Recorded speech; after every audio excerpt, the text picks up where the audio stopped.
All right, guys, we're gonna kick it off now. Hi, welcome to Site Week. This is Georgie from the Site team. We are really happy and excited to have you here tonight. We're gonna be featuring two speakers a little bit later in the night, around 7 and 7:30. They're gonna be talking about their journey as a Caribbean American in technology and entrepreneurship. So we started Site Week because of this month being Caribbean American Heritage Month, so National Caribbean American Heritage Month, that was founded by the Institute of Caribbean Studies and Ignite Caribbean. Sorry, I have a little cold. Yeah, so we started Site Week as an annual event that started last year to kind of celebrate and encourage more Caribbean Americans in technology and entrepreneurship.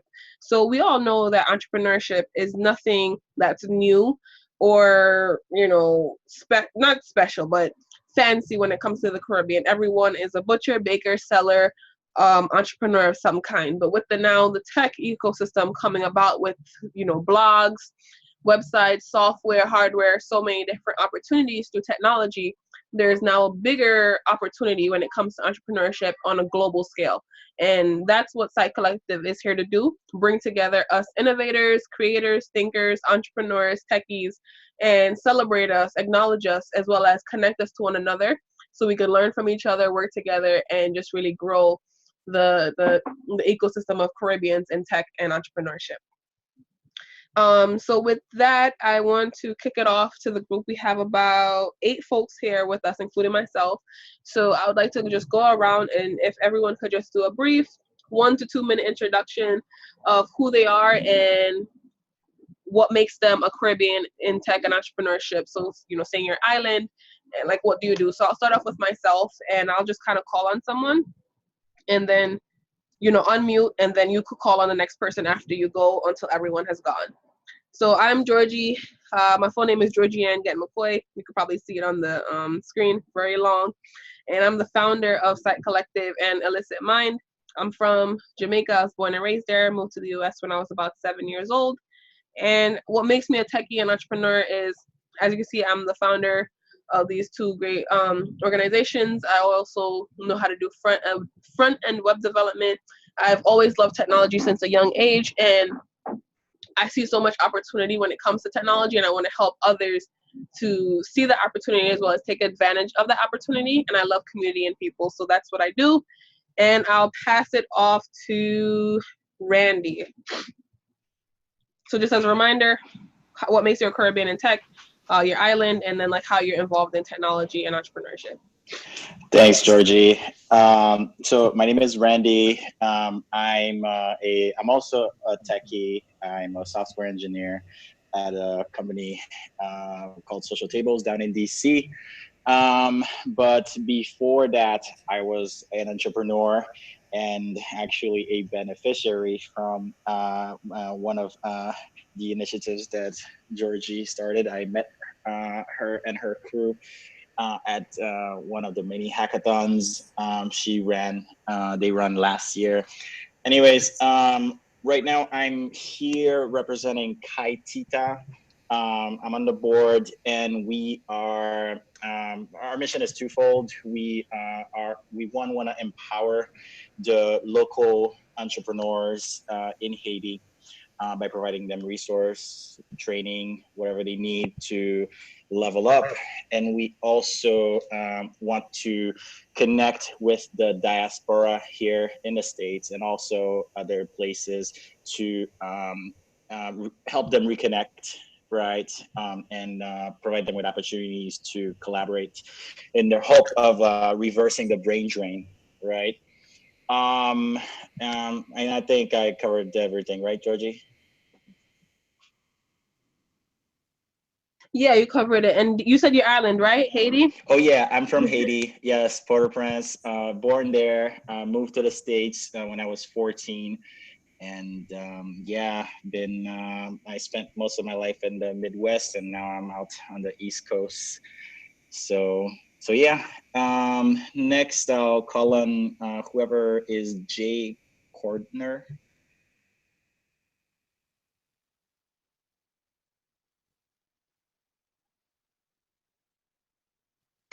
Jay, are you there?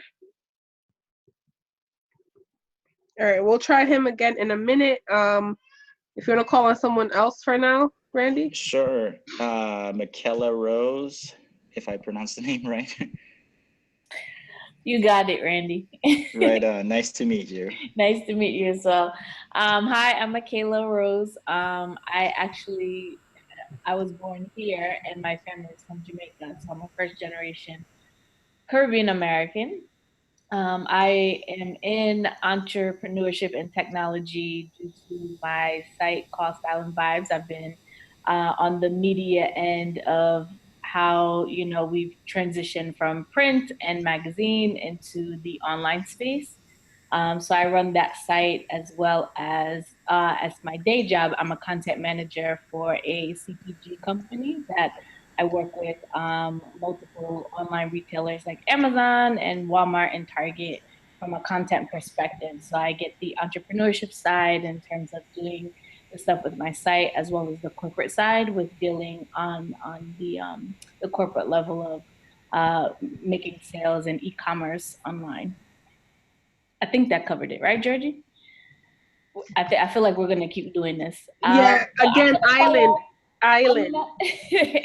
I'll call on Lazy Mass to go up next.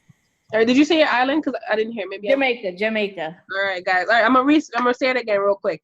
So your island, and what makes you a Caribbean in tech and entrepreneurship. So what type of work you do that encompasses technology and entrepreneurship. All right, guys. But feel free to call me again, and I'll just say it again. All right. So Lazy Mass, you're up. Hello. So I am Lazy Mass. My name is Trina Delandro. I am from Trinidad. I was actually born in Houston, but I went to school in Trinidad and moved back to Houston and lived around the world in Qatar, Holland, etc. I am Caribbean in tech via my company, Lazy Mass, which is a carnival marketplace, bringing carnival service providers and masqueraders together in one platform. And previously, before I started my own company, I worked in the mobile media space, have sold SaaS technology platforms across a variety of industries, predominantly in publishing. And so that's kind of my background and my wheelhouse. So from both the technology and entrepreneurship side. And that's it. And next up, I'm going to call on Shari.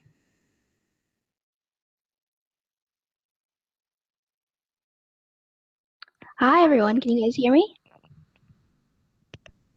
Yep, we can hear you. Yep. Okay, great. Hi, I'm Shari Steele-Kwashi. I'm the co-founder of Sugar and Spice Magazine, which is a print and digital magazine showcasing Caribbean people in the region and throughout the diaspora. I'm from Grenada. Born here in America, but family's from Grenada. And what makes me a Caribbean person in more so entrepreneurship than tech is one, running my own company. And then I'm also a freelance graphic designer. But by day, I'm a master's student at Columbia University studying strategic communication. So I think part of that and being in communications is learning how tech and all these trends influence the way we communicate with one another. And yeah. And the next person I'm going to call on is Jamie.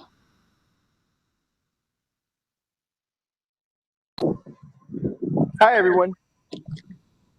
My name is Jamie Jimenez.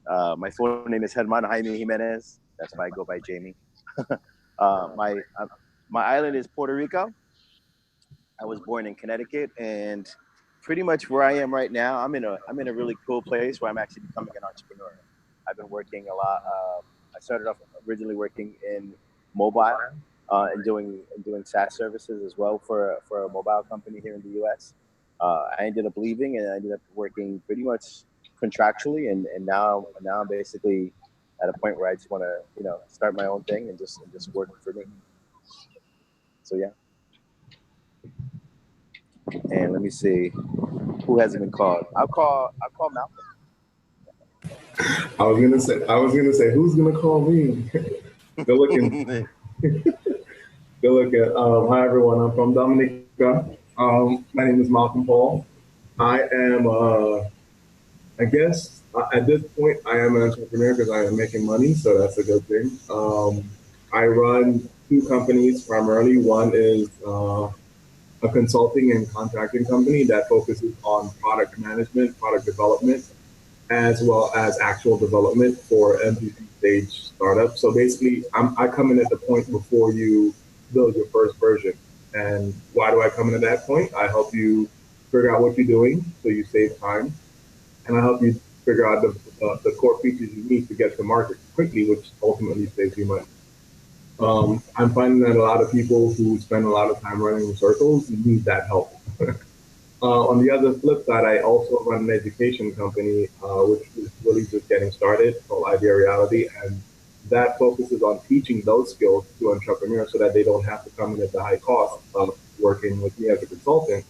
But if they want to put in the time to learn it, then they can learn it. And in addition, for that specific venture, we're actually working to get into the New York City public school system to teach that to kids so that they come out of school with the critical thinking that they need to actually, be able to function in the changing, I guess you could call it entrepreneurial focused economy and the freelancer economy. So yeah, that's me in a nutshell.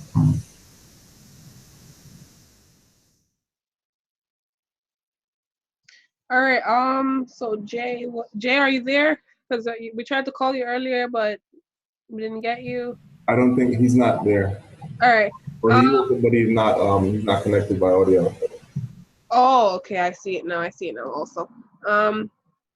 Sonja, she is our speaker, but if you could do a quick introduction, your island, and what makes you a Caribbean in tech and entrepreneurship. Hi guys, I'm super excited to be here. My name is Sonja Sulcer, and I am the founder and director of educational programs for Caribbean Innovation Ventures. I'm from Guyana, and I have had Caribbean Innovation Ventures for about 3-4 years. And I started this out of my work at Stanford University, where I developed and managed innovation entrepreneurship for an international audience. So I'll leave it at that until later. Hopefully that's sufficient. Yeah, that's great. It's great to have everyone here. I'll just give a little bit of background because I do see some new names that we haven't come across before. So CITE was an initiative that I started back in late 2014. I really kicked it off officially in 2015 when we had our first meeting. There was about 5 of us at the first meeting. It was at a Jamaican restaurant up in Washington Heights.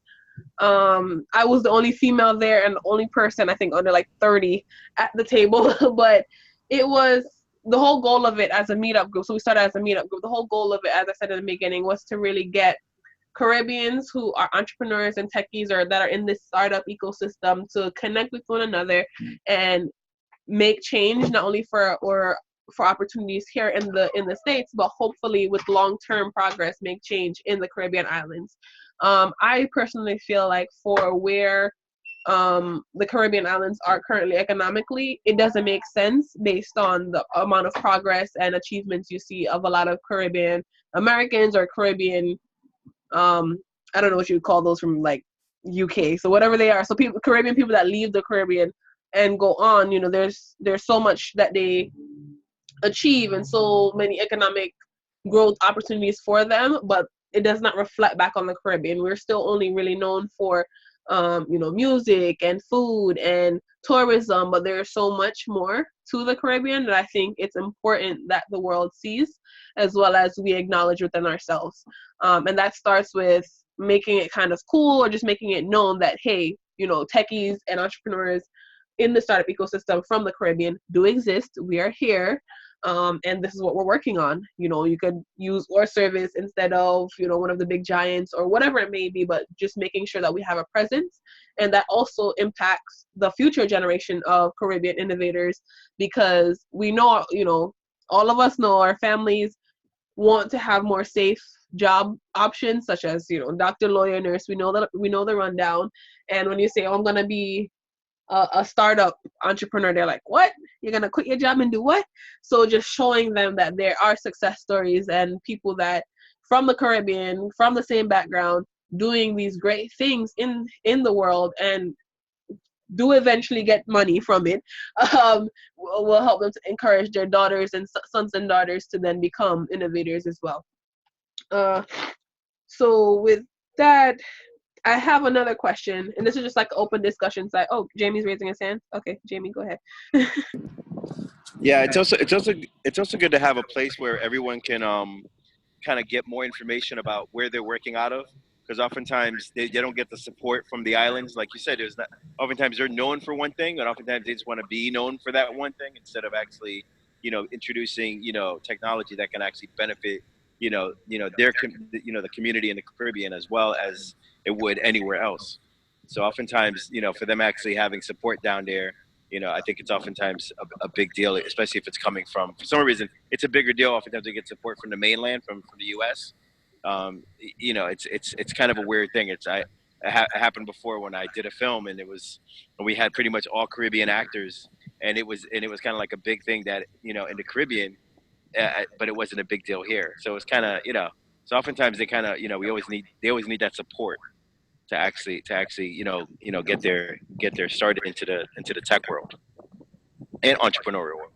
Definitely, 100%. So before we jump in with our speaker at 7, she's gonna go on at 7. We have a couple minutes, so I wanted to start a discussion around why did you join this group? Like, how did you find out about this event today, and like, what do you really want to get out of it? Because, the acronym CITE, we were calling it Caribbean in Tech, but then we added on the word collective to it. So we wanted to be really a group effort. So folks like Malcolm, Michaela, I've known almost 3, maybe going on 4 years soon, and they've been there since the earlier days. Jamie about a year, 2 years now.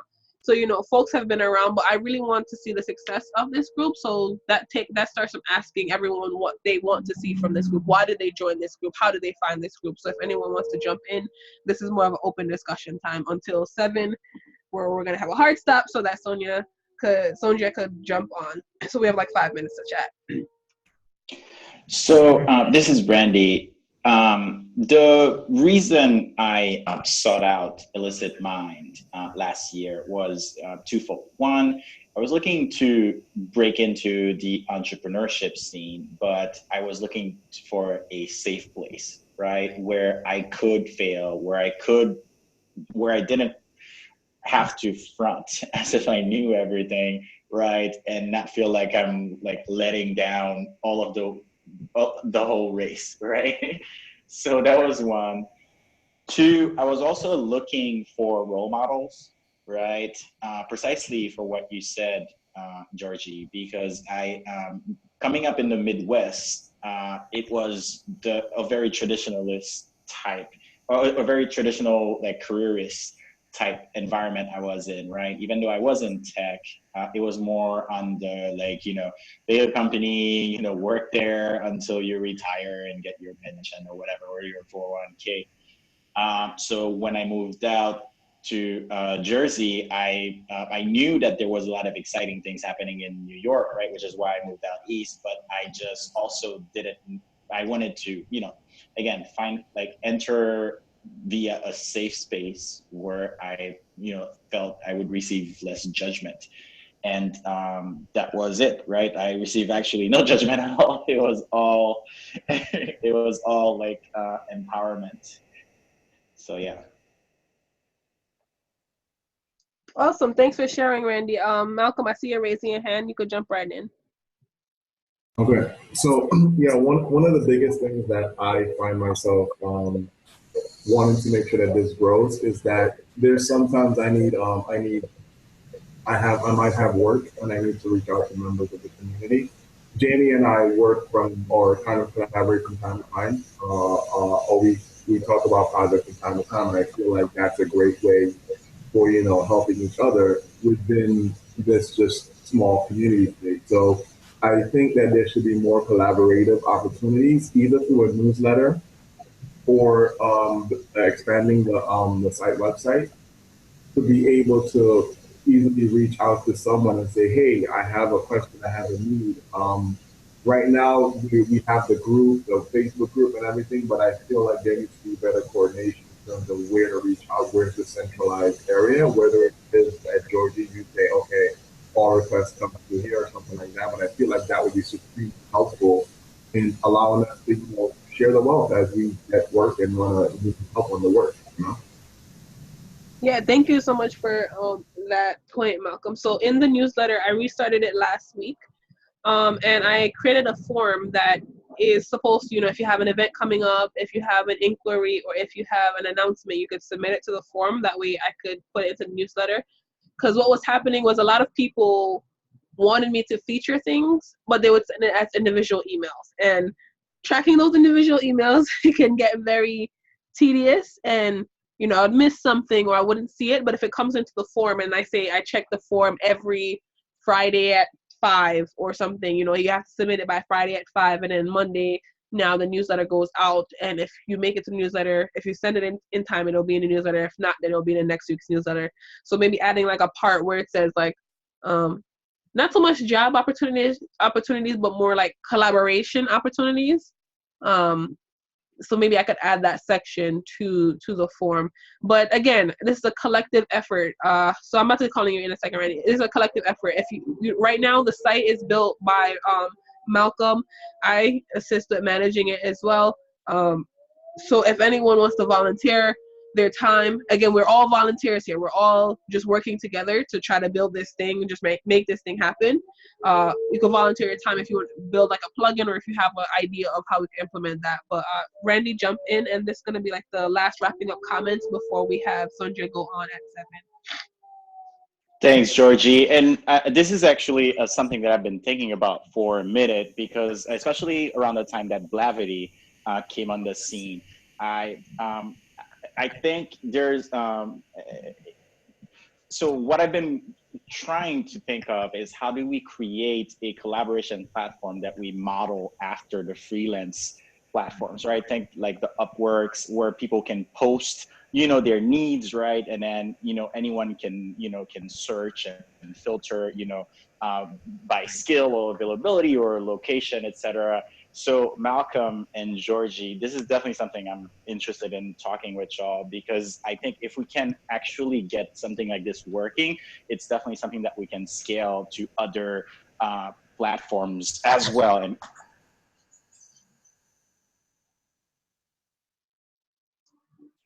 all right, so we could possibly have like a deeper discussion with that. Maybe set a time apart, or maybe have like a site suggestion board. Maybe we add like a section of the website to that, like the forums where you have like Reddit, where you could just add different like suggestions to it. And I think Sonja, her platform that she's about to discuss, she shared with me a platform that she's currently working on, which is something similar to that, but just for the Caribbean islands. But without further ado, I'll let her jump on to kind of share her story. So pretty much the talks are going to be 15-minute talks, and then after there's going to be Q&A. And Sonja is first at 7, and then we have Darrick coming on for 7:30. They're innovators, creatives, techies, entrepreneurs, and they're here to share their story as well as their time with the collective to kind of tell us what they're working on, and let's see what we could do together as the CITE collective. And yeah, you're up. Sonja, you could go right ahead. Okay, thanks again, Georgie, for inviting me, and thank you, everyone. I am super excited to be here. I feel I'm going to learn a lot from you guys. So thanks again for your time. So just briefly, I started, as I mentioned before, Caribbean Innovation Ventures when I was working at Stanford University. Again, I developed and managed innovation and entrepreneurship program for an international audience. So I worked with the government of Poland, entities in Brazil, France. I ran the Chinese executive program, entities in Hong Kong, and a number of areas around the world. And what kept coming up, and I was like the only Caribbean person in my department. And obviously I'm doing this for everyone. And then I would say, you know what, we should do something for the Caribbean. And they would be like, well, what's in the Caribbean? People only knew about Bob Marley and marijuana. And I was like, no, we have a great we have some great people doing great things, you know? And I was like, you know, my mom always used to say, you know, charity begins at home. So I said, you know, I can't be running around the world doing these things for everybody else and not doing something for my own people. And so what I said, well, what can I do? I was on the West Coast. I'm currently in the DC area. My husband and I moved to Virginia about 2.5 years ago. And while I was out there, I was like, well, I can't fly to the Caribbean a lot, but what can I do? Can you hear me? Is this song okay? Yeah, your sound is perfect. Yeah, you're good. Okay. Yeah, so I said, well, you know what? I'm just going to begin by reaching out to, I'm going to look on the web and I'm going to reach out to Caribbean entrepreneurs and just start by interviewing them and telling their story and putting their stories online. Because one of the experience I had is that when I would run this program at Sanford, we would bring in mentors and, you know, different speakers, and the people on our guests would always get super excited and almost learn the most, I would say, from people who look like them, who were successful. And I was like, we have to do this for our own people. I need to seek out individuals who are from the Caribbean who are doing well, and I must showcase what they're doing. So Caribbean Innovations Ventures, CIV Ventures, CIV mission is to inspire entrepreneurs and innovators of all ages in the Caribbean. Our goal is to increase the number of Caribbean companies in international markets and promote the value of their products and services. And we do that in a number of ways. We're primarily an educational program where we are hired by our recent clients have been a bank in Jamaica, entities here in the US that are doing work in the Caribbean. For example, I'll be flying to the Bahamas in July and running an innovation program workshop for a STEM, as part of a STEM, science, technology, engineering, math program that is going to be happening in Nassau, Bahamas. So we design workshop based on design thinking, business. We talk about a business model canvas. We try to infuse leadership skills with our clients, and we talk about strategy and execution. So that's one of the things we do. We're also work with clients specifically to coach clients. They say, if someone says, hey, I'm about to start a business. Well, how can it be? We say, well, do you have the components to be successful? Or they come to us and say, we would like you to be a mentor or work with us. So we take them through a series of, again, using design thinking.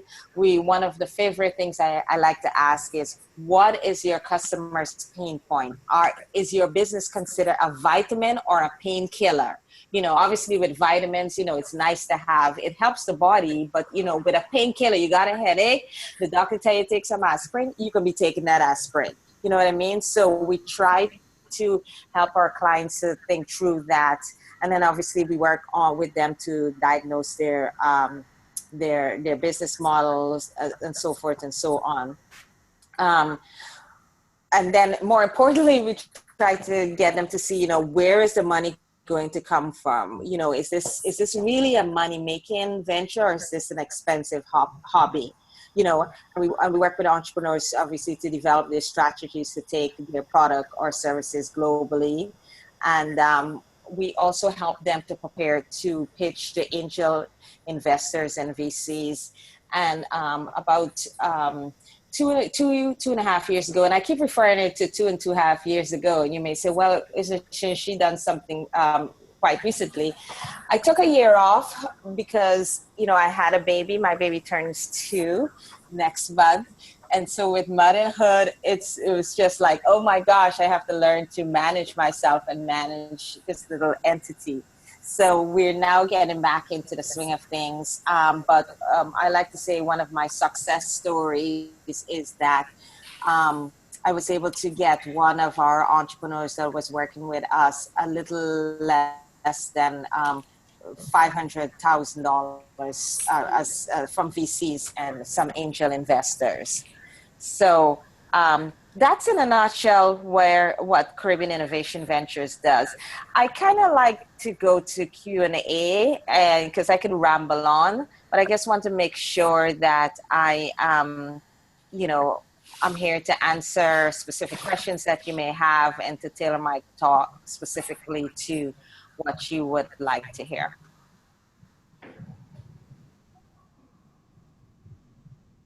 Guys, come on, don't be shy. Somebody say something. All right, Randy, I see you raising your hand. Go ahead. Hi, it's really nice to meet you, and I'm very grateful to be chatting with you because one of the big questions that we have at CITE is how do we access capital in markets like Haiti where it's not as proven as other places. And I say proven because a lot of it isn't documented, right? Because we're all hustlers and we're all entrepreneurs, but it's not necessarily, there isn't like a typical framework that you can run a business model through and have some type of certainty that it's gonna succeed. Now, my question is about your business model.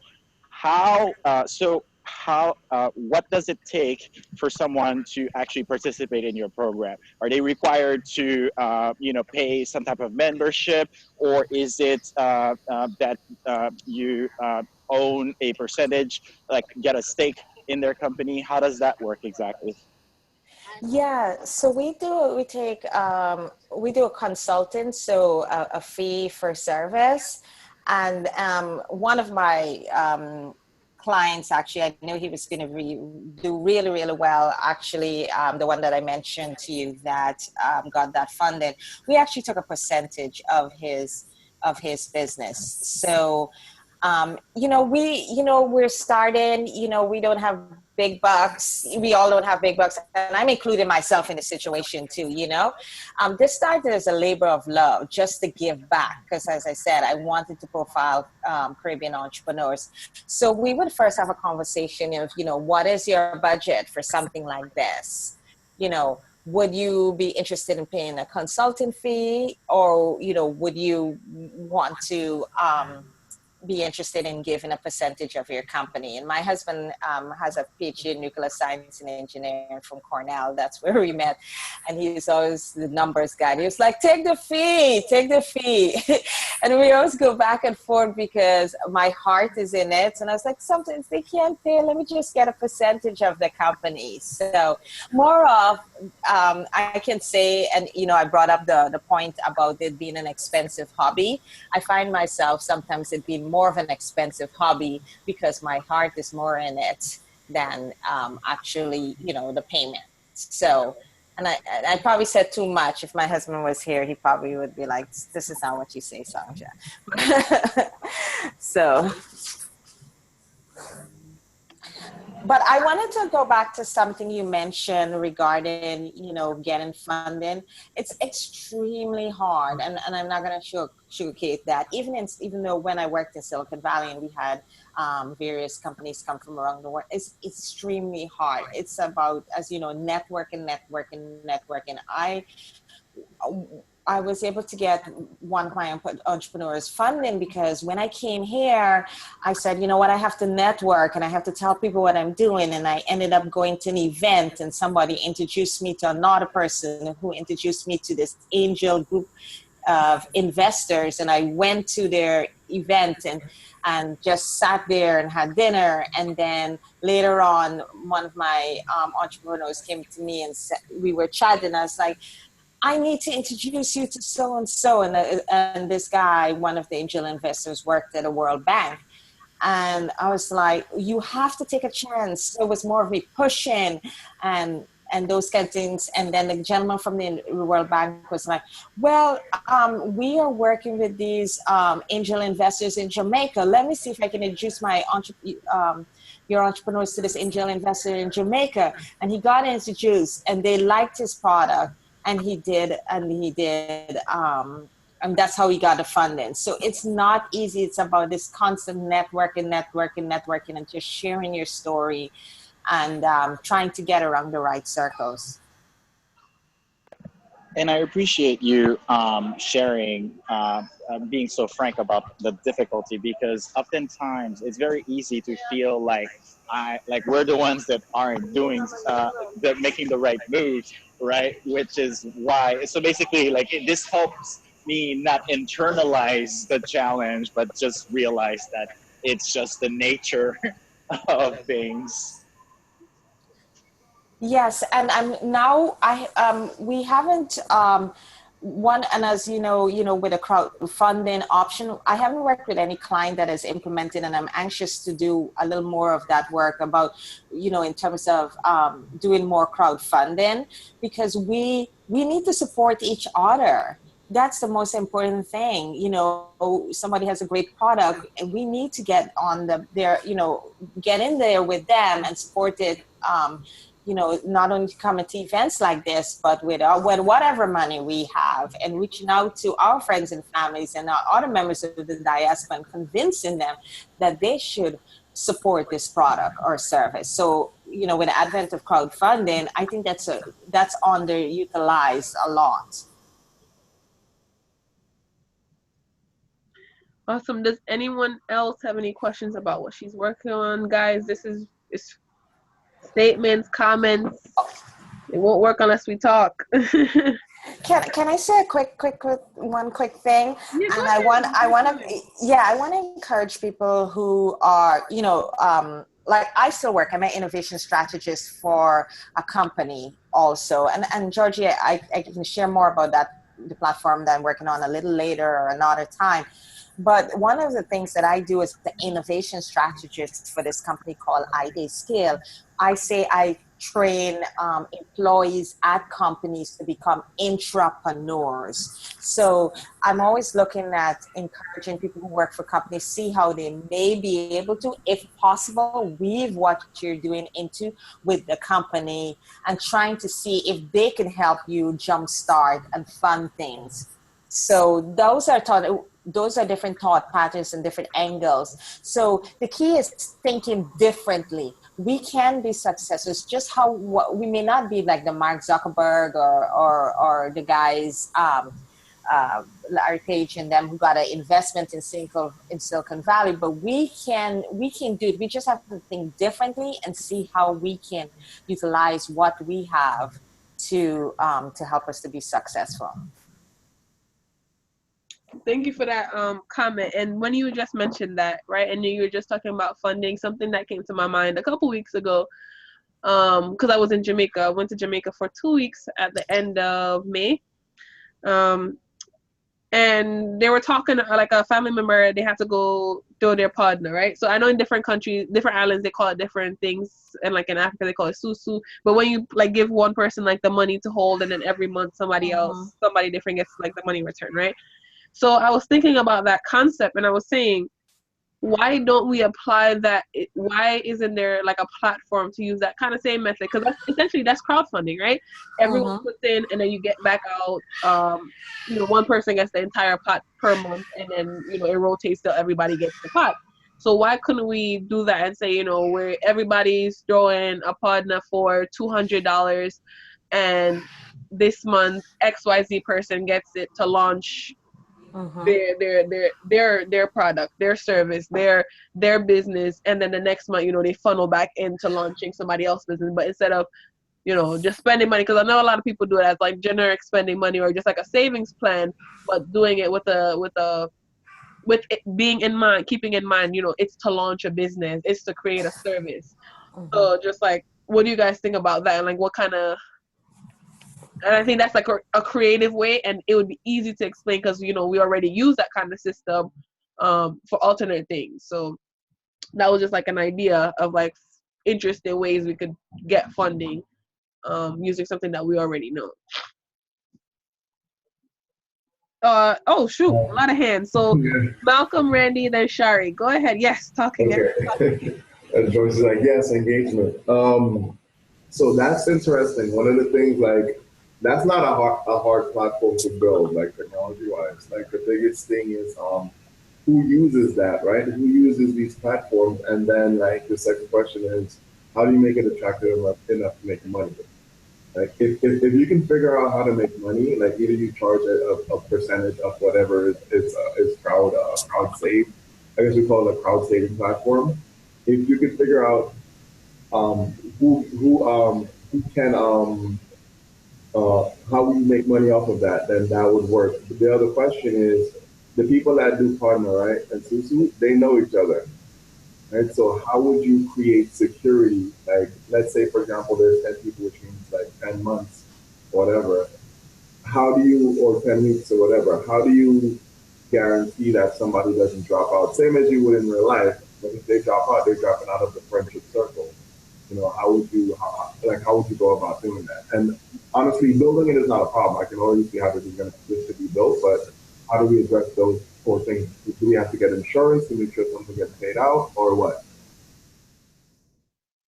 Great point. I'm gonna just jump in, and I think it's again building that level of trust, right? You said the friendship circles, and I think it starts with maybe only people that are in a certain circles, because there's BNIs, there's a bunch of networking groups where people they build a certain level of trust amongst one another, and also digital platforms where there's moms group that they're dedicated to each other, so it's just putting things in place to make sure that you kind of feel the level of trust. People get married from Match.com, so the dating sites, whatever kind of formats, those type of platforms that they use to build trust amongst one another, maybe something that could be implemented. And that's all I'm gonna say right there. But Randy, jump in. Well, actually, my question was around the trust, right? Because that is definitely something I would love to participate in, right? But how do I trust that when it's my turn, that the funds will be available for me, right? And this, it sounds to me more of a business model question than it is a technology one, right? Because I mean, there are a couple of ways we could do it, where we do it more on a as a microfinance type thing instead of loaning large sums, right? We would, I don't know, like uh, loan like a bunch of make us a bunch of small uh, distributions, right? And kind of mitigate the risk that someone will not return the amount. All right. Interesting thoughts. Shari, jump in. What you gotta say? I was gonna say, I think you're absolutely right. That this is a platform that's definitely underutilized for sure, and I think part of Susu is about branding. I think sometimes it's less about trust, about actually trusting someone, and it's more about the brand, the brand of Susu and why we tend to trust brands, essentially. And I think if we were to frame it in a way that was appealing, that's more of a guarantee, then I think people wouldn't be so risk averse to it. I mean, I think that's kind of why we have subscriptions and auto payments. I see that as a viable way to ensure that you get the funds that you need, or that the funds are taken when they're needed. Um, yeah.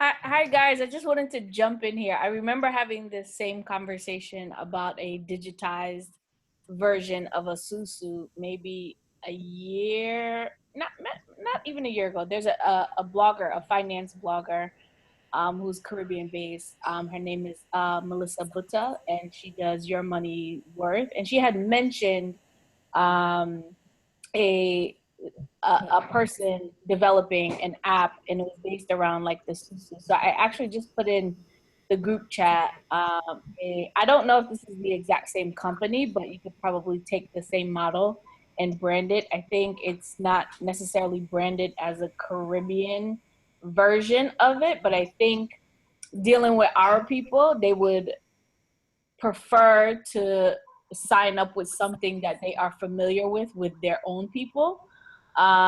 It doesn't come across that way in the one that I just put here. But the name Susu is really something very known to the Caribbean, or they call it a partner. Even in Africa, they have this. They have a Susu.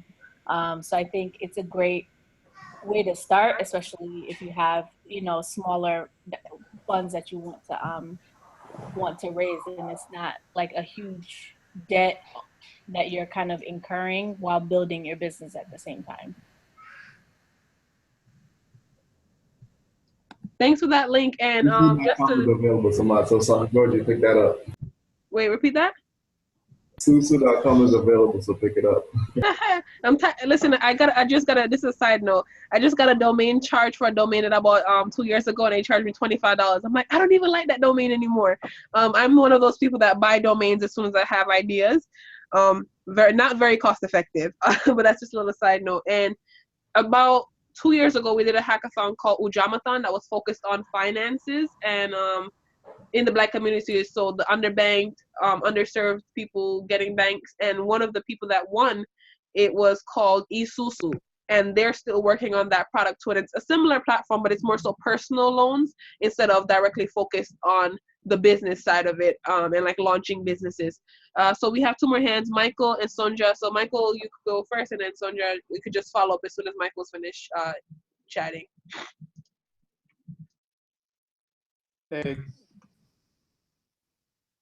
Hey, thanks, Georgie.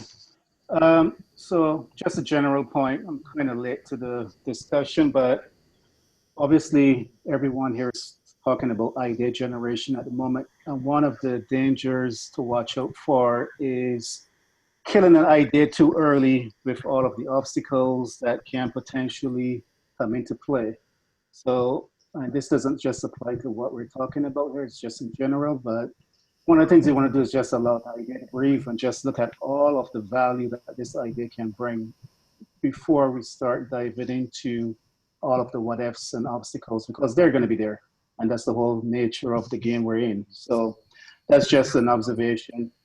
And if trust is an issue, one of the things that you could definitely look for or look at is blockchain technology if you're going to be worrying about trust and passing around what would be this CITE package to different people. So that's more of a technical solution, but even before you drive into that, just vetting this idea and allowing it to breathe and just looking at who are the people that it will benefit, how they will benefit from it, and really falling in love with that first before you start to strangle it and constrain it with all of the technical and political and social issues that could hurt it. So thank you for that point, Michael. And also, since you just mentioned you came in a little late, we did introductions at the beginning. So if you could just say your name, well, we know your name, Michael. Your island, the island that you are from, and then what makes you a techie/entrepreneur. Sure, no problem. So Michael Seeley, I'm from Barbados, residing here in New York now for half of my life.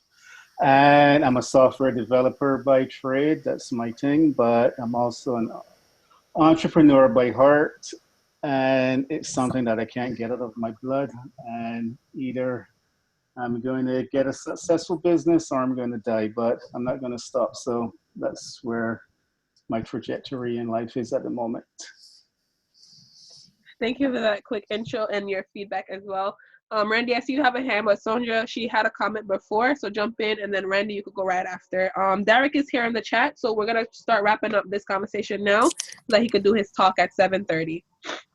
Yeah, so really quickly, I wanted to know what role, if anyone had any ideas, what role can we as a diaspora really play in helping Caribbean entrepreneurs? The diaspora here has a lot of money, whether it's here in the US or it's in England or in Canada. Collectively, we have a lot of money. So what are some of the strategies we can do to engage each other to invest in not only our business, but entrepreneurs that are at home? All right, so Randy jumped in, and then Malcolm, I see you raised a hand. But I'm gonna sneak in a quick point. I think it starts with coming together, right? I feel like I've seen a lot of resources scattered in a scattered way, and then a lot of people kind of like hoard their resources. It's mine, I don't want to share this, I don't want to give that. And I feel like we're not at a point yet to be hoarding. When you have $1 bajillion and everybody's kind of at a higher level, then put your selfish ways out. We're not there as a community yet for that. So I feel like right now is sharing, growing, learning, developing is what's most important in connecting with each other. So yeah, Randy and then Malcolm, jump in. Okay, so some excellent points have been made so far, and I really appreciate Michael what you said about not killing the idea before, like at the, just at the embryonic stage. And as I'm, as I, even though my comment sounded more critical, I would definitely be the first person to sign up if we were to pilot an Isuzu project via CITE. So that's one. And to Sonia's question about how do you galvanize the diaspora to invest the resources that they currently have access to, that's precisely one of the questions we're wrestling with at CITE, right? And so far, our hypothesis is, again, it's a lot of it has to do with visibility, right? If we're able to spread the stories about former members of the diaspora that have repatriated and have been successful in country launching their business, then that could be a source of inspiration.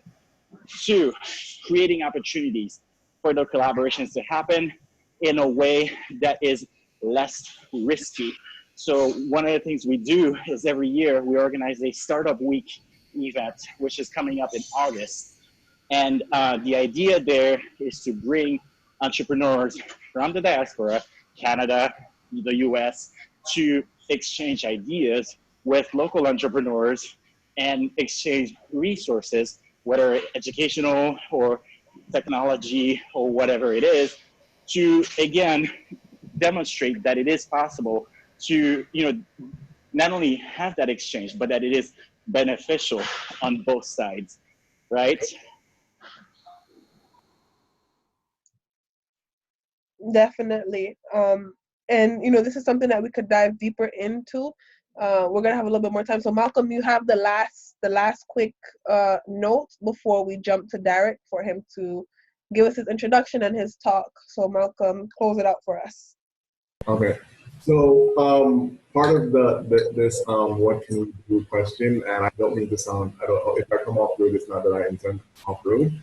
It's I would like for that community that has the funds, the money, where their mouth is, either they make an opportunity for us to meet them and talk about legitimate ideas and action plans. I've worked with a lot. Georgie and I, we've talked to large companies. And the same thing. We want to do this, we want to do that, but we put out the I guess the carrot, and they don't bite. So if it is the case that there is funds available, there are great ideas. For example, this EC2 idea is a great idea.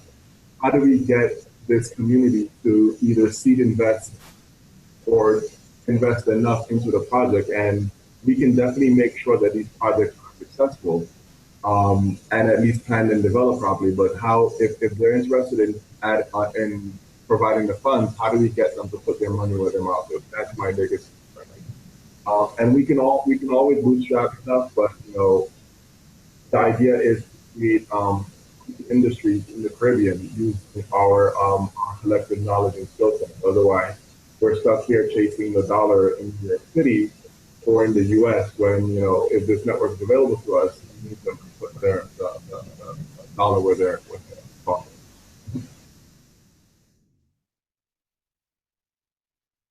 All right, great discussion, everyone. Thank you, Sonja, for sharing your story and sparking off that discussion. We're gonna jump to Darrick, but before that, since we just want to make sure that everyone has been introduced, so that we kind of know who's in the chat. Darrick's about to talk and do his introduction. Someone is on the phone, the 347 number. If you want to introduce yourself really quickly, if you have audio access. Hi, this is someone else, if you can hear me. Yeah, Kiana? Yeah, my name is Kiana. I joined a little late. Hi, I'm from Jamaica. I run a tech startup here in New York City as Director of Operations, and I'm happy to be here to finally make the event. So thanks for having me. I hope I covered everything, I'm not sure. Yeah, you covered everything. It was just your island. Oh my, so many notifications. Let me stop sharing my screen. Sorry about that, guys. Okay. All right, so we're gonna jump to Darrick. Darrick, start off by saying your island, how you're involved in tech and entrepreneurship, and then you could just dive right in, telling us a bit about you, what you're working on. Yeah, you can go jump right in now. Awesome. Does everybody hear me? Do you hear me, Georgie? Yeah, you sound a little far. All right, 1 second.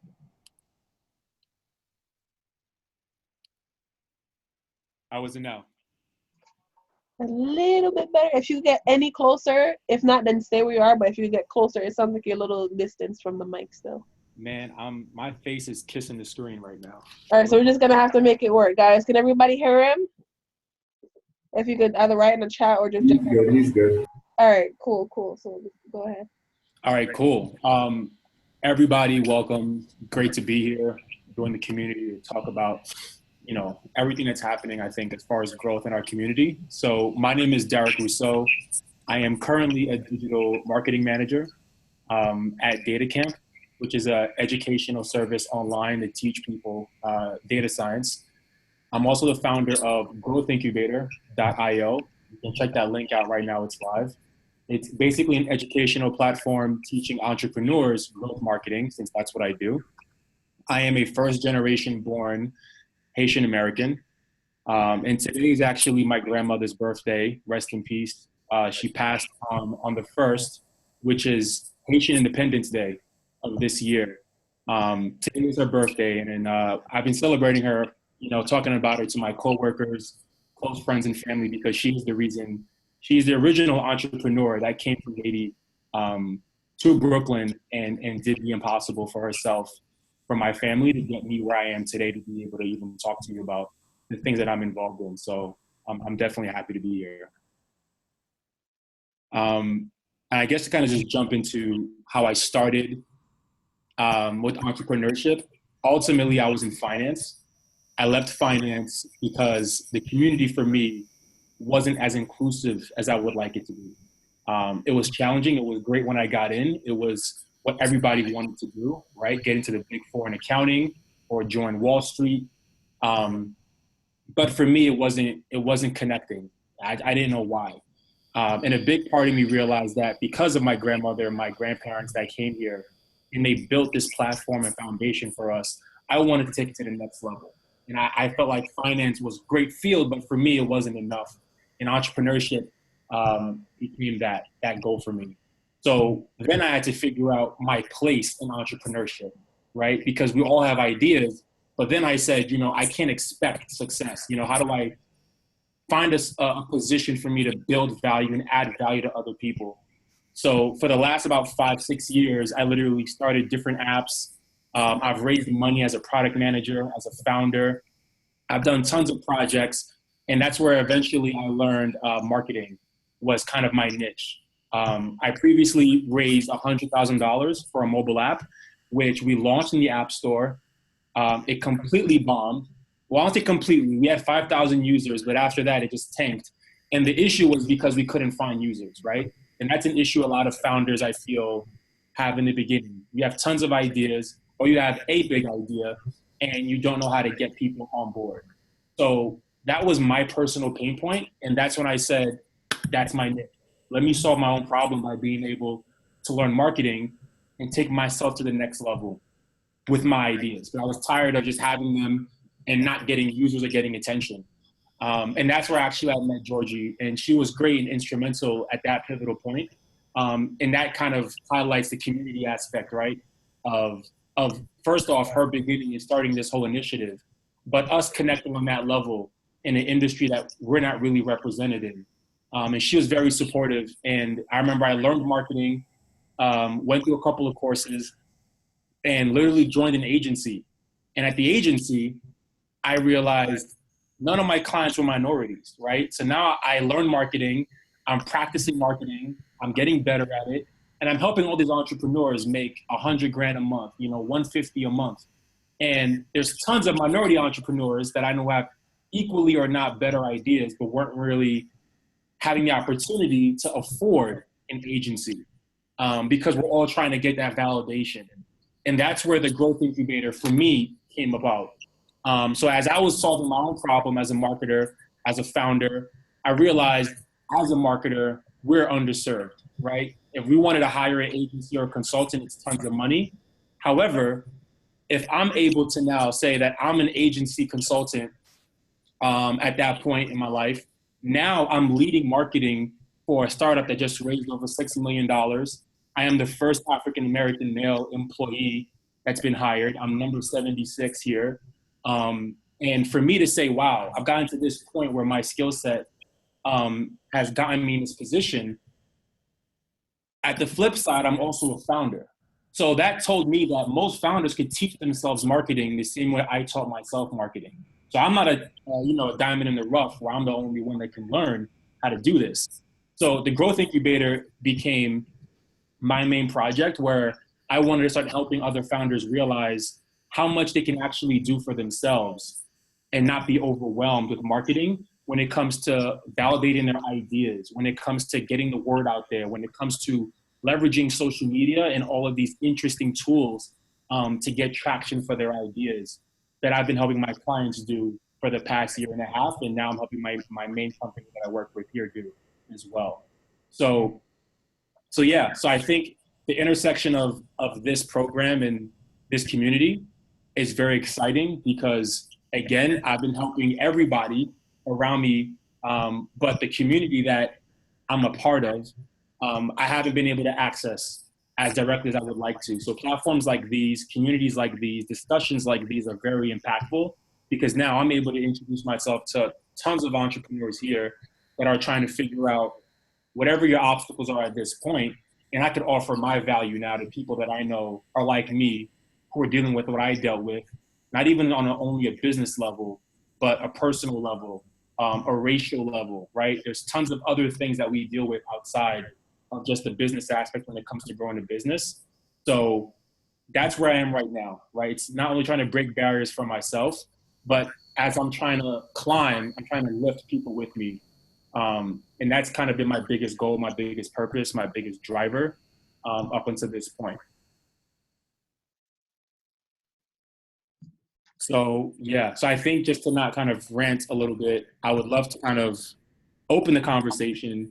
So, anyone have any questions, but ultimately, if you want to leverage my expertise and what I've been, again, just top level, I went from not knowing marketing to working for an agency with all kinds of clients, mobile apps, B2B, monthly subscriptions, pre-launch and scaling. And now I lead a marketing team for a startup right now. Darrick, so I know a little bit more about your story, but I want to ask you about what made you commit to that decision, right? You saw that you weren't serving who you wanted to serve, but you were making money. Your bills are paid. You're cashing in, right? What inside of you made you feel comfortable with saying, okay, I'm going to leave this comfortable position that is, covering my bills, giving me a sweet income to do something that's a lot less stable, but it's going to be serving the people that I really want to serve. What shift or what moment made you say, yes, this is what I'm going to do, and not really so much worry about that financial aspect of it? Yeah. The interesting thing is, for some people have those really big moments, one big defining moment. For me, it was multiple moments, right? It was a compounding. So it was me being aware of the everyday signs, right? We wake up every day and there's people we love that we interact with, people we care about that we listen to. There's things in the news, things around us that we kind of take in every day. So I think for me, it was just over time, you start to just take in things around you and realize, well, how am I interacting with my environment? Am I there for the people I love the way I want to be? Period. Yes or no? Am I helping my friends with their businesses the way I would like to be helpful or add value? Yes or no? The things that I'm seeing in the news, can I help solve them? Am I actually complaining about them or trying to come up with solutions? Yes or no? And when you ask yourself a yes or no question, you can't leave it well, I'm trying, or I'm maybe, or I'm planning. It's are you doing it? Yes or no? And And for me, it was kind of like those daily observations of saying, well, if I'm saying no every day to all these things, meaning I'm not being there for my family the way I would like to, I'm not being there for my friends the way I would like to, I'm not being there for myself the way I would like to, and I'm not contributing to any of the BS that I'm seeing on the news that's supposedly keeping us back or building these glass ceilings, then what am I doing with myself? And that's, I guess, again, the compounding conversation I have that brings me to a point to then make a decision and say, well, I either just keep saying no to myself and everything around me, or I can choose to say yes and figure the rest out. And it wasn't easy.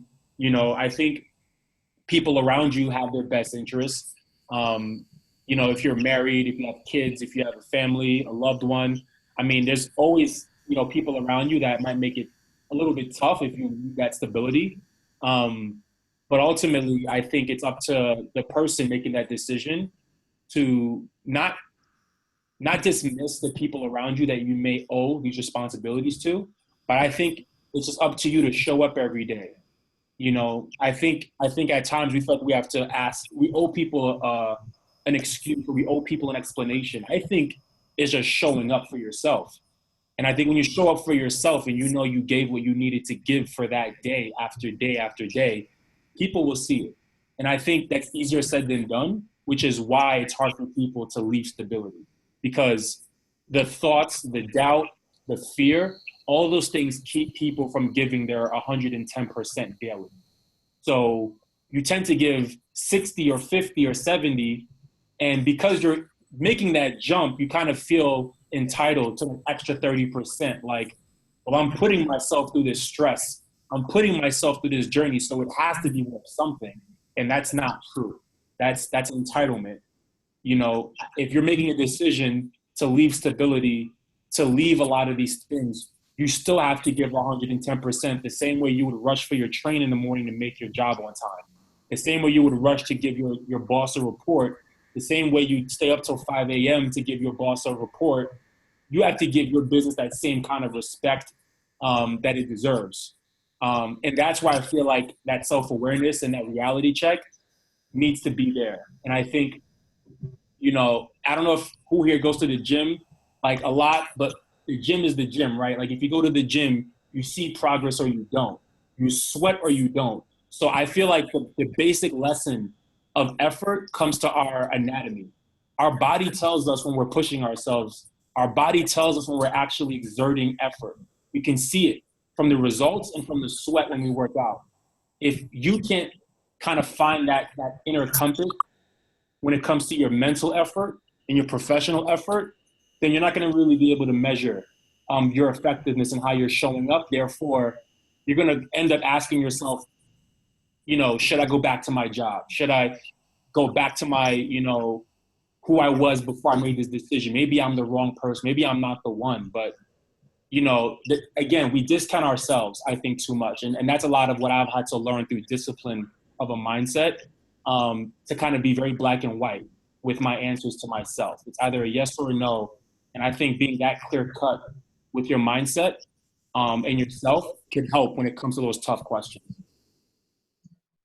Thank you so much for that deep dive, Darrick, because I felt that same way a lot as well, you know, kind of playing the mid center. So, and also I saw Randy raise his hand, so I'm about to call on you in a second, Randy.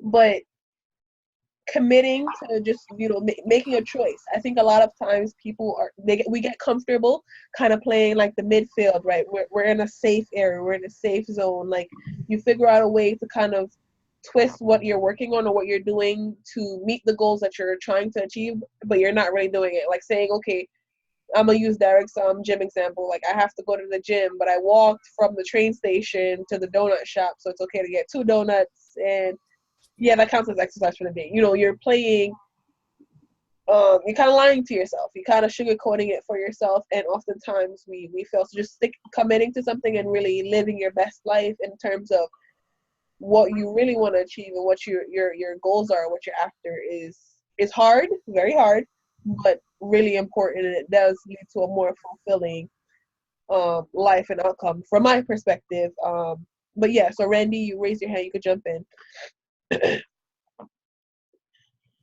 All right. Yeah. So a couple of thoughts. One, I'm at the gym right now. I Nice. should have told y'all. My That's man. why I'm out of breath all the time. Two, I really appreciate hearing your story, brother, because I'm also from Haiti. And when during my intro, I mentioned one of the challenges when I was becoming an entrepreneur, and the reason I ended up joining Illicit Minds is because I just didn't have a lot of role models that actually looked like me, right? All of my Haitian, role models, they're, the typical careerists, right? Um, Another thing I would like to chime in is, although like I agree 100% with everything that's being said about really taking the leap and truly being committed to your hustle, but another thing that I want to make sure that we don't dismiss is the fact that uh, as like it's also a luxury sometimes to be able to leave your like your comfortable position and and take that risk, right? You do need some type of support network, whether it's through your savings or like knowing that you can crash at your mom's place for 2 years like I just did, right? But and something I learned earlier this year, I did a fellowship in New Orleans, and the mantra there was that it's okay to pilot your project, right? It's okay to run a few pop-ups, for the first year or two, right? To start getting some validation and also start getting some data which you can leverage when it comes time for funding, right? Because oftentimes we have the desire, but we don't necessarily have the know-how even when we do have the expertise, which oftentimes we don't, right? So as important as it is to, fully commit sometimes, right? And really, hold yourself accountable, it's also important to, give yourself space to let your idea grow as well, right? Because what I've experienced personally is when you take these risks, right, but your idea isn't fully formed or, like the opportunity isn't as present as you think it is, then it could lead to it could lead you to be unsuccessful at that first attempt, right? So that's just my thought. Yeah, I know I see Michaela, I think, has a question or hand raised, but let me kind of jump in and answer that and we'll address, I think, Michaela Rose's question. But I 100% agree with that as well. And I think, again, to reiterate on where I am, I would never give advice that I would have taken myself, right? So the first app that I did where I raised 100 grand, before we raised the money, I quit the job, right? Now, like you said, that app did not become successful, right? I had some early wins, I got some traction with it, but it didn't work. But at the time, it was super devastating. But I got so far with it that I wouldn't have gotten at the time. Um, but that's where, again, I learned a bigger issue. I said, why did I fail? Like, what if I put myself out there and then I couldn't swim, for example, then what do I need to do? I have to learn how to swim. So now I taught myself a skill set, the marketing, and now I put myself in a position where I'm doing marketing for a startup where I am getting that support financially on top of being able to validate my businesses. But the opportunities that I have now to fund my projects is directly correlated to the experiences that I had. I wouldn't have gotten to this point I am today to lead this marketing team and do Growth Incubator as a consultant, as a founder, if it wasn't for me failing my last business and putting myself out there to realize that is something that I need to take ownership of. So I agree. I do think it is important to be able to balance things out given your situation. Um, but I just do think there is value in putting yourself out there to sometimes just see what you need to do to test yourself. And even if you fall, like I wasn't afraid of the failure. Even if I was hoping to win, but when I did fall on my face miserably, I didn't like sulk about it. I just said, well, why did I fall? And I got right back up again. And I think, again, everyone is different. And I do agree with the idea of having support, but just don't discount the fact that in falling, you might find a new route for yourself also. Nice. Michaela, I see you could jump in. I see you have some comments. Yeah, I think Darrick, you kind of hit on a few points that I'm personally experiencing at the moment. So thank you for sharing your story and being as transparent as you are. Based on even from a personal perspective and even from the perspective of working with other clients who are kind of building themselves from an entrepreneur state, I kind of feel like I'm always juggling in the sense that I have to take off one hat, put on another, and it's I feel like the constant juggling is kind of what's inhibiting the growth. I think a lot of entrepreneurs might feel that way as well. Do you think it's best to kind of focus on one particular area, or kind of continue to juggle and see what works and what sticks? Yeah, that's an amazing question, and thank you for the kind words as well. So, a methodology that I started adopting that I learned from the agency I worked with, which touches on your question and also, Randy, what you mentioned when it comes to balance. So, a big version. How would I word this? So, the way that we worked at the agency was experimentation based. Now, this concept has been getting more popular for smaller companies, but this is nothing new for all the big companies, right? All these big companies, they have the manpower, the time, the resources. They do experiments. They experiment with their business model. They experiment with the different paths of revenue to take. Really, it comes down to the way I believe is having a good process of experimentation, because you want to be able to do a little of everything and figure out, people talk about the MVP, the minimal viable product. The way I learned to think after working with these great data scientists and scientific marketers has been minimal viable test, right? If you're leveraging the internet or offline, however your business is, how can you construct a minimal viable test to disprove or prove your hypothesis? So if you think, for example, one of your ideas that you're juggling can do something, what is a minimal viable test? Or what are a series of tests that you can do? And the point of a test is to do a little bit to get some data, like Randy mentioned, to help you lead your next decision with concrete information, instead of feeling like you're juggling too many things without any foundation. And that's why I started the Growth Incubator, was because this process I saw was very instrumental in helping small companies, but we got that methodology from like booking.com, Facebook, we consulted a lot of big companies on this process. And ultimately, when you experiment and have that kind of mindset, you're taking the bigger things and putting them into small bite-sized pieces, which I'm sure you've heard about, right? If you're going to do a lot of things, then take it into bite-sized pieces that are measurable. So even if you're doing a little by little, you're able to measure it.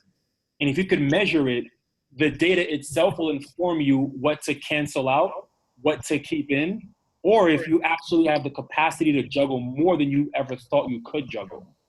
But I think the main basis here is to figure out what can you do to measure the things you're juggling.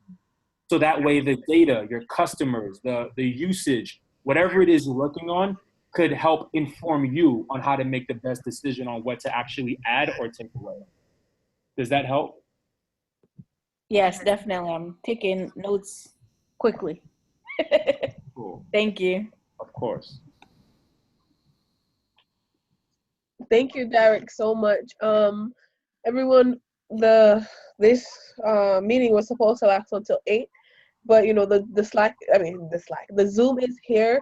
We have Darrick here for a couple more moments, but to just respect everyone's time, I want to give it another 5-6 minutes of conversation. If you guys have any other topics that you want to bring to light, please do so. Again, I'm going to keep reiterating, this is the CITE collective. It does not work unless there's all of us participating and inputting and giving suggestions, feedbacks, and communicating. I'm going to put my the link to my Growth Incubator in here. And for everyone that showed up today to invest their time in the movement that CITE has initiated, I'll give you guys some time to kind of talk to me about your products, give you some quick marketing insight or advice. And this is only for you guys, since you've invested your nights and your time right now to support this initiative and show up and be here for each other. So I'll put the link in. You can go to the main page, sign up, just put your email in, and just let me know, you signed up for CITE. You came with Georgie's webinar here, and I'll be sure to give you guys some love because you're supporting the cause. All right, Michael just put in the chat. Thank you for that. Completely forgot. As you could probably hear, I'm a little sick, so my brain is totally scrambled. And Darrick, thank you so much for the opportunity. Guys, take advantage of that. Go to the Growth Incubator IO to reach out to Darrick. He's a great guy. He's very resourceful. Known him going on 2 years now. Doesn't feel that long, but it's been 2 years. Thank you. Yeah, so Michael asked about CITE Week. So today is the kickoff of CITE Week, and it's going to be a full week of activities. We actually just canceled Wednesday's activity, and we're going to combine it with Thursday. So Wednesday we're supposed to be, actually, let me just go day by day. So tonight was just Welcome to CITE Week, where we had Darrick and Sonja come on, talk about their experiences, and just have like a conversation with Caribbeans in tech and entrepreneurship. Tomorrow night is going to be a fireside chat on the digital voice featuring Michaela Rose from Style and Vibes, Michaela's in the chat, and Carrie Ann Reed Brown from Carry On Friends, and Breadfruit Media. So Carrie Ann is a podcaster, blogger. She has the digital voice in check. So she's going to be the main one on that panel tomorrow. So she's going to be there, and it's going to be in person at 222 Broadway in New York. So if you go to CITE Week, CITEWEEK.com to register, or just share it. Everyone here should have been registered already. So your name will be on the guest list. So if you can make it in person, great. If not, we're going to be using this Zoom link all week, and I'm going to be sending an invitation out to everyone. So tomorrow it will be live streamed on Zoom from the event tomorrow, if you can't make it in person in New York. So that's what's happening tomorrow. So come, you're going to learn about the digital voice, and Carrie Ann is going to share her expertise on that.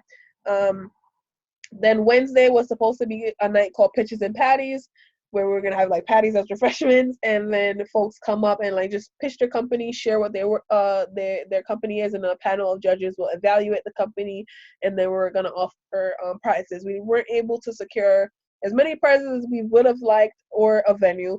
So instead, what we're doing is combining Wednesday with Thursday. So Thursday is facilitated by Michaela Rose, because her company is Style and Vibes, so we've named that night Pure Vibes, and it's focusing on Caribbean culture, heritage, and activities. So that night we're gonna have all the startups that want to have a table come out. There's about 3 more tables.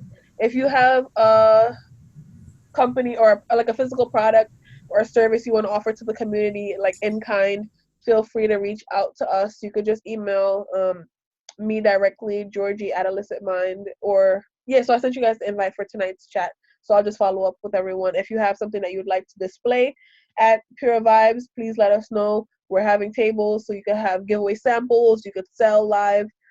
Ideally, samples would be best, so that people can get a feel of what your product or service is, and then make the full purchase. But if you want to bring full size items, you feel free to do that. What else? Yeah, so that's Pure Vibes, and then I'm a part of the committee that plans the annual Immigrant Heritage Month Hackathon. So Randy was mentioning he met me at a hackathon, and that's the hackathon he met us at last year. So that hackathon is happening this Friday through Sunday, again in New York City. All the addresses and the information can be found at citeweek.com, and it brings you to this splash page that is up on the screen. So you'll see all the activities, the folks that are part of CITE. So it gives you the full rundown if you go to that page. Or the direct URL is like citeweek2018.splash.net, but citeweek.com brings you right to this page. What else? I think that's about it. That's the rundown for what's happening on CITE Week. And if anyone has any other questions or wants to participate again, I'm gonna reach out to you, send you guys an email, and you could reply to me saying, hey, you want to sponsor drinks or snacks or whatever it may be. I'm going to keep reiterating, CITE is a collective effort. So CITE Week and all these activities are completely free. We don't make any money or revenue from doing CITE. CITE is completely volunteer run. So we had the link for PayPal for folks to make donations, and the donations that you make, that's what's gonna be used to buy like refreshments, drinks, snacks.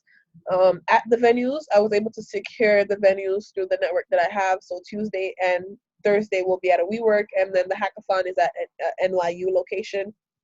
So if you can donate anything at all, $5, $10, it's paypal.me/CITE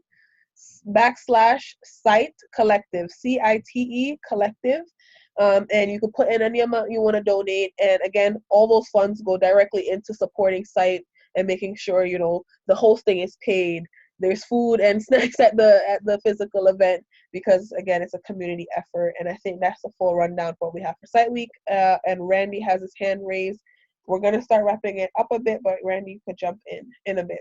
Randy could jump in.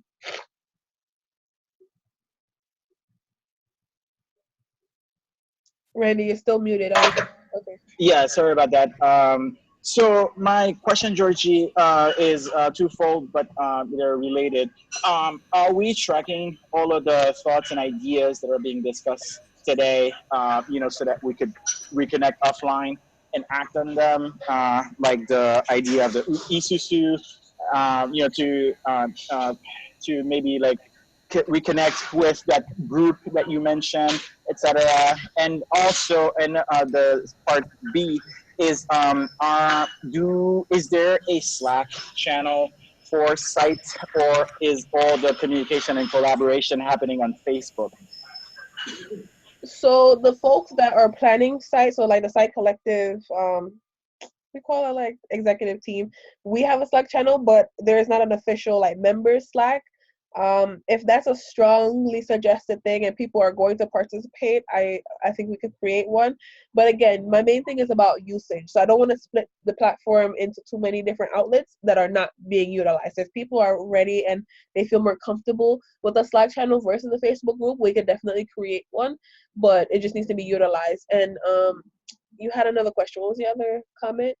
Oh, if we're tracking everything. So this call is being recorded, and I'm going to put it in a Google Drive and share it with everyone. So all activities this week, I'm going to share in a Google Drive, so everyone could come back and access the audio recording. Yeah, so that's how we're kind of recording what's going on here. Does anybody have any other questions or comments? I see some folks came in. We're wrapping up now, and then, as I mentioned, you guys will follow the recording. But Solomon from Strategica, and then Wasney, I hope I said that right. If you guys should just do a quick introduction, your name, if your name, your island that you represent, and then what makes you a techie/entrepreneur. Sure, Debbie. I've jumped in a little late. I just saw the meeting invite. So my name is Solomon Luke. I'm originally from the island of Trinidad and Tobago. I guess to be a techie, my firm does software engineering and software development. We build mobile applications and customized web-based applications, and we also do cybersecurity. So I'm hoping that maybe qualifies me as a techie, and I'm an entrepreneur as well. So hopefully that meets the criteria. Awesome, thank you. Did you say the island? Maybe I missed. Trinidad and Tobago. Trinidad and Tobago. Yeah. I'm terribly sick. I'm having a hard time hearing. Thank you so much, Solomon. That's cool. And then Wasney, I hope I'm not butchering your name. Please tell us your name and your island you represent and what makes you a techie and entrepreneur. Oh, sure. You pronounced it right. It's Wasni. Hi, everybody. My name is Wasni Jean Francois. I'm from Haiti. I'm a big tech enthusiast, and I just started like a little firm just to help companies basically do a bit of marketing, want to invest in mostly real estate and tech companies. So I'm really excited that the group exists, and looking forward to getting to know you all and see how I can support the best. Yeah, Wesley. I'm actually doing some work for nonprofit, some Haitian companies here in DC. So send me an email. I'm not sure Georgian probably has a list of recipients on this mail, but just look out for sluke@Strategia Solutions, shoot me an email after this call because I could put you in contact with a couple of people that are doing some really good work in Haiti. Oh, love it. And I'm sending you a message right now. Yep. Yeah. We built out some platforms for nonprofits already, some restaurants, but definitely I think I'll put you in touch with some people. I love that. Definitely have some ideas too. We love to connect with you and your network also. Thank you. Yeah, sac passé and merci beaucoup. Here we go. I just want to say I definitely strongly support the Slack. There's no other communication tool I use other than Slack. So I tried using the Facebook group. I just Facebook doesn't.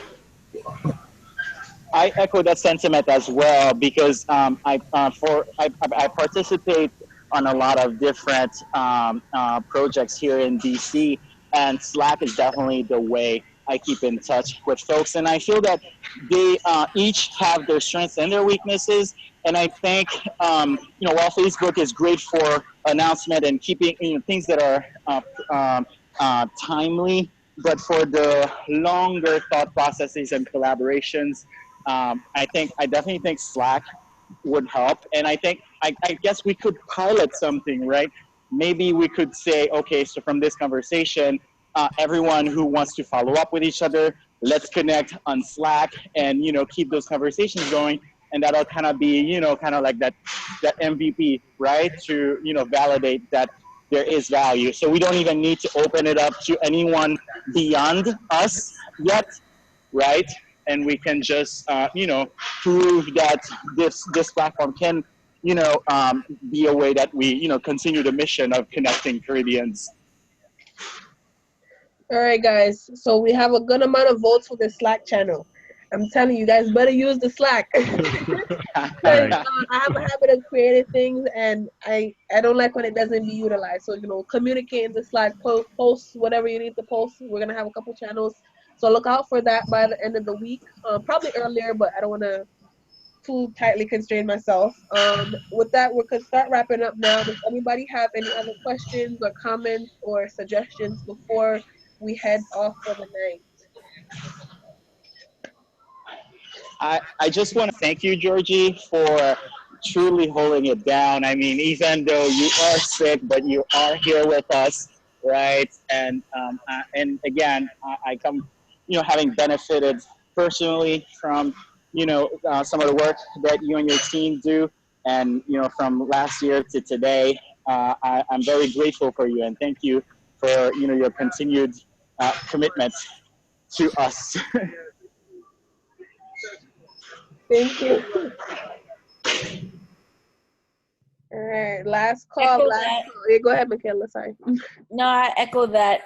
You've been doing a great job, and thanks for kind of keeping us going in terms of the amount of time that we've known each other. I think every year it kind of gets better, and I know you have a lot going on, and everyone does. And I think it's kind of great to just take a break and collectively meet and just kind of, see where we're at in terms of the landscape and how we can continue to not only help each other progress, but support each other in that way. So thank you.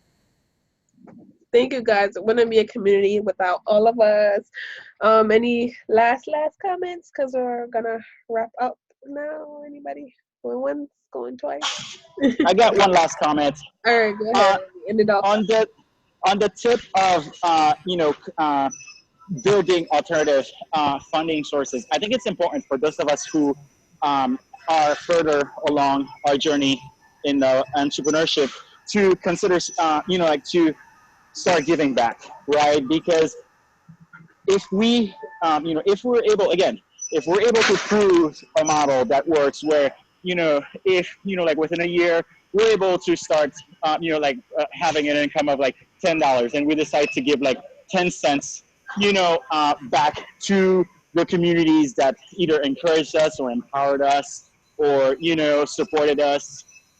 It'll be, I think it'll help a lot to give a lot of credibility, right? Because it won't be something new. It'll just be, something that we've been doing, and we're just looking to scale up in whatever direction we choose, whether we go with the Isuzu or some other model, right?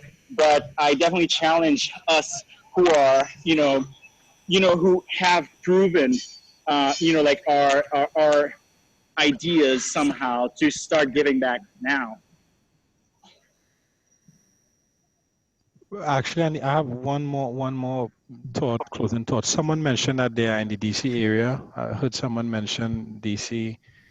I'm not sure who that is, but I'm also in DC. So please definitely reach out and let's connect. Yes, and please remind me of your name. My name is Randy. I'm the one who's in DC. Randy, my name is Solomon. Excellent, Solomon. So we'll connect on Slack then, yeah? Yep, definitely, yeah. Hey, Georgie, Fantastic. she does it again, bringing people together. Thank you very much. You're welcome, guys. And I'm gonna put another last shameless plug. Randy said to donate. Go paypal.me/CITE Collective because we need some snacks and some supplies for this Thursday's and Tuesday's event. Support CITE Collective. Catch you guys if you join the the live stream tomorrow, or if you're there in person in New York City. I'll catch you on Tuesday and Thursday. And have a good night, everyone. All right, cool. Take care. All right. Thank you. Cool. Good night. Nice to meet you all. All right. All right.